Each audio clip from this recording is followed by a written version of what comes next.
Welcome to the Chapter 3 of our course in Understanding the Self.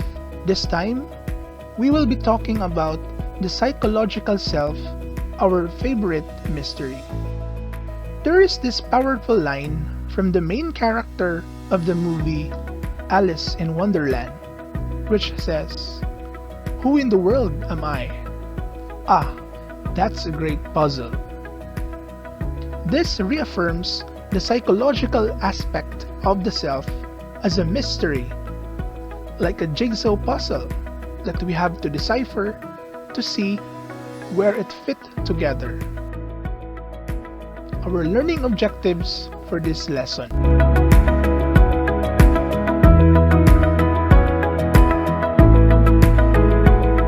Introduction. We may only have one physical body, but at times, it may feel like having several selves all at once. This is due to the many things we often consider in making decisions, even from simply buying an item from the mall or purchasing online requires a significant amount of time. I am sure we all had that experience of being torn apart that pushed us to seek for advice from others. To be asked in public, "Who are you?" could be stressful to us.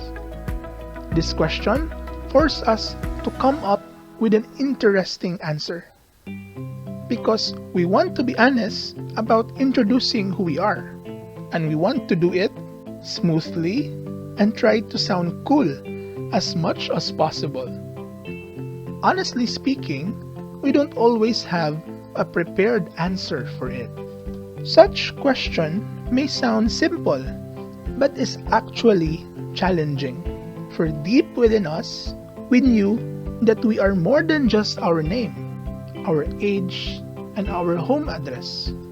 Questioning about who we are or engaging in self-reflection to understand our actions is normal and is beneficial in increasing self-awareness.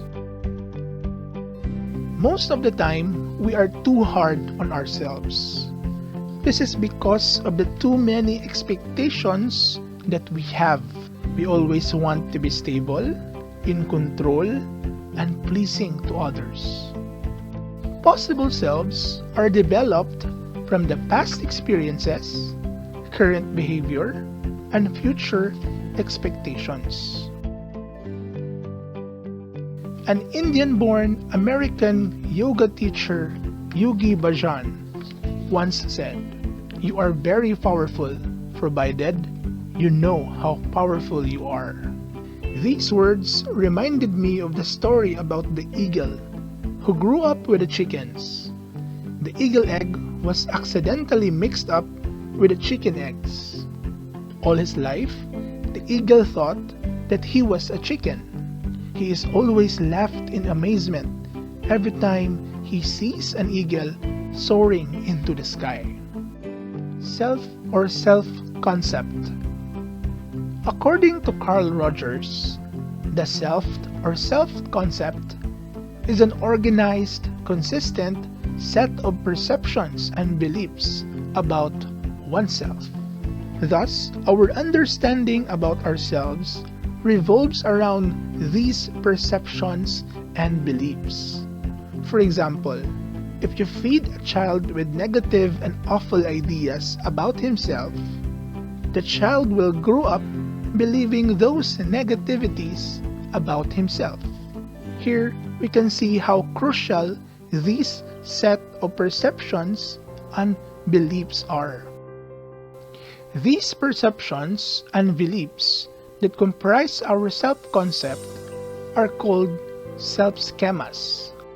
Self-schemas are formed by numerous factors that we may be aware or unaware of, some of which are as follows: past experiences, personality traits, abilities, physical features, values, goals, social roles, own observations, and feedback from others. The self-schemas are what creates our self-concept.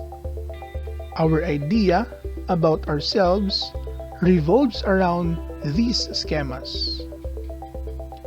The way we answer the question about who we are is based upon these self-schemas. Schema is another word for outline or blueprint. So basically, these schemas is the source of our basis about who we are.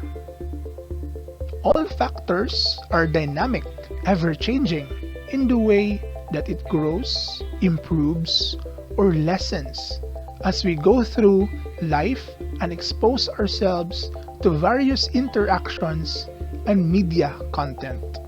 This means that our concept of ourselves also changes. Personal experiences, for example, are varied. Personality traits undergo reformation. Abilities are enhanced or new ones are added. We take over different social roles in life. Others' feedbacks aren't constant. Some may be good, later on, it may be bad. The same goes with values and goals. They also changes. Our observations and even physical features, they change. Rogers asserted that we have two selves, the ideal and the real self. The ideal self is about the person we want to be, while the real self, it's who we actually are. The ideal self is about the idealized version of ourselves, while the real self, it's how I see me. The ideal self is how I should be, while the real self is also called actual self. Now, the question is, by this time of your life, have you already arrived to your ideal self? If not, how do you plan to go there? According to Carl Rogers, our notion of both selves are results of our self-schemas. Our ideal self is essential in guiding and motivating us to behave to become the best version of ourselves. Now, looking into your real and ideal self, how aligned are they? According to Rogers, the congruence and incongruence between the ideal and real self has effects on your self-esteem. Congruence means consistency or balance. Is the other easy or difficult to reach to create balance? Now, using a Venn diagram, let us try to look how a congruence looks like. In congruence, self-concept meshes well with the actual experience. In incongruence, self-concept does not mesh well with actual experience. Mesh means interlocked or connected. When we feel good about ourselves, it is said that there is congruence or alignment, or there is small gap between our real and ideal self. This goes to say that we have managed to reach our ideal self. This gives us confidence, satisfaction, and sense of self-actualization or fulfillment, leading to a high self-esteem. This is the level that each person should arrive at. Imagine if every person in the world has this feeling, maybe in the distant ideal world.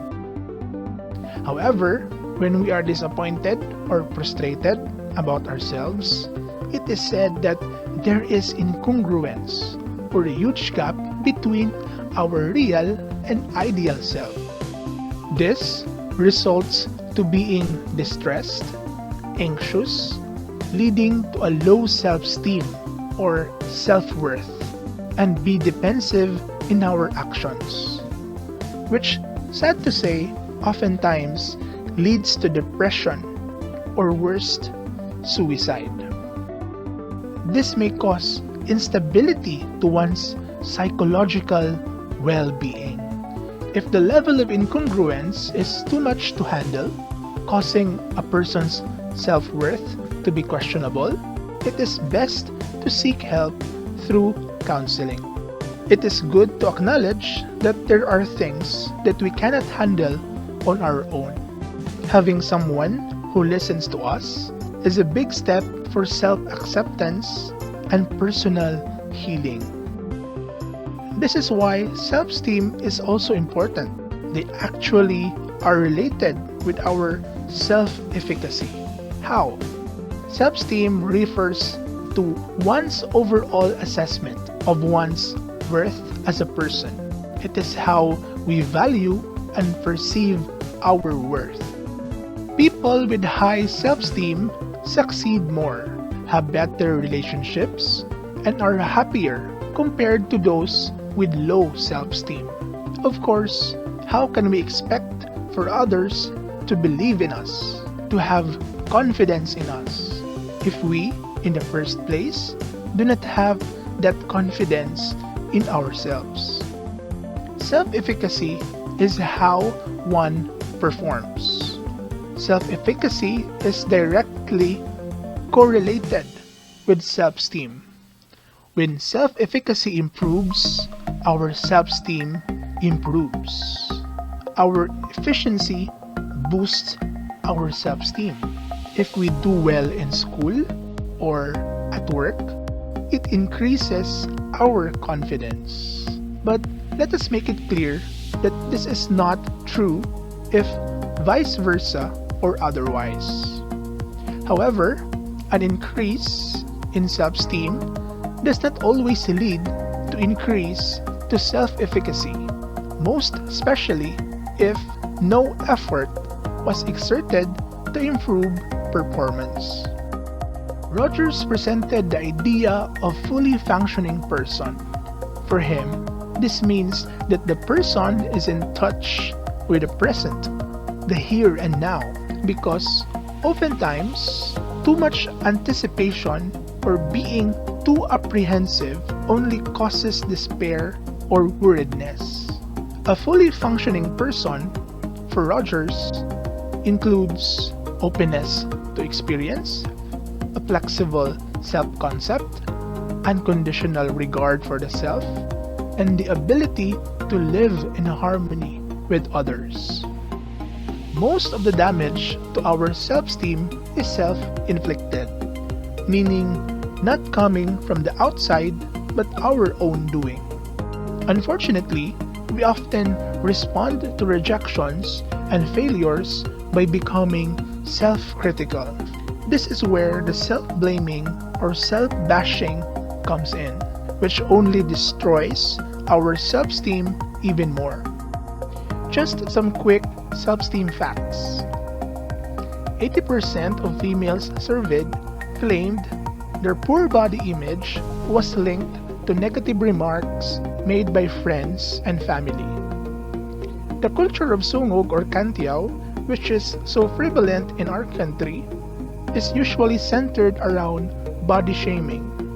There has been an increase in self-esteem issues amongst boys, with up to half of male students thought to have a low body image. Hence, issues on poor body image is not only an issue among women. Up to 85% of the world's population is thought to be affected by low self-esteem. That's more than 3/4 of the world's population. Social media is lowering, not raising our self-esteem. Very true, because we are only being pushed to compare ourselves with others based on the standards of the materialistic world. 75% of girls with low self-esteem report engaging in negative activities like cutting, bullying, smoking, or drinking. This is the worst consequence of low self-esteem. believing that these vices can make us forget all our problems, but in fact worsens the situation. We have to understand that we are very capable to help ourselves to attain the ideal self we intend to become. This is not impossible to do. In fact, we ourselves are the most competent agent for this transformation to happen. We need to stop comparing ourselves to others, for no one is least important than the other person. We need to continue investing and valuing ourselves by learning something relevant every day. For knowledge is a priceless asset. Knowledge is power, which will propel us for an even greater role of our life. For we have the ability to improve ourselves. For the summary, self-awareness is essential in taking care of our psychological self.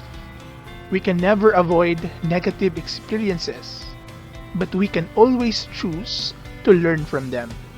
In creating our ideal self, let us focus on the positive and good.